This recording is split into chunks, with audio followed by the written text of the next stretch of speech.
ঠাণ্ডা দিনত ছালখনটো এনেও শুকান হয়ে, লগতে ৰাস্তাৰ যি ধূলি, মুখৰ অৱস্থা একদম বেয়া হৈ গৈছে ৰাইজ।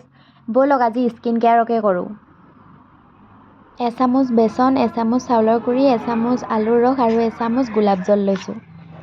পেষ্টখিনি ধুনীয়াকৈ মিক্স কৰি লৈছোঁ। ইয়াত অলপমান মচুৰ দালিৰ পেষ্টটো দিব পাৰে, মচুৰ দালিৰ গুড়ি। মোৰ ওচৰত পিঠা নাছিল সেইকাৰণে মই দিয়া নাই। তাৰপিছত ল'ম এটা বিলাহী। এইখিনি বিলাহীটোতে এনেকৈ লগাই মুখত এতিয়া ভালদৰে লগাম।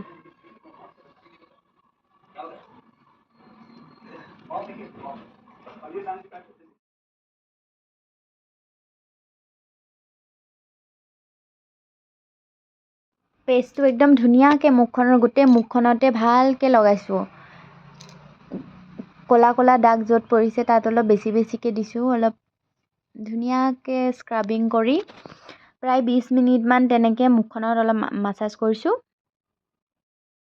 আপোনালোকৰো যদি মুখত ক'লা দাগ আৰু ছালখন শুকান লাগে তেনেহ'লে আপোনালোকে এই পেষ্টটো ব্যৱহাৰ কৰিব পাৰে। সপ্তাহত প্ৰায় 3 দিন ব্যৱহাৰ কৰিব। তাতে অলপমান এল'ভেৰা জেল আৰু অলপমান মৌ দিব। এইখিনি এতিয়া মই 20 মিনিটমানৰ কাৰণে ৰাখি থ'ম, অলপ শুকাবলৈ দিম। এতিয়া চাওক মোৰ মুখখন কিমান চাফা দেখিছে। আজিলৈ আহিছোঁ দেই, আকৌ অন্য এটা ভিডিঅ'ত লগ পাম। বাই।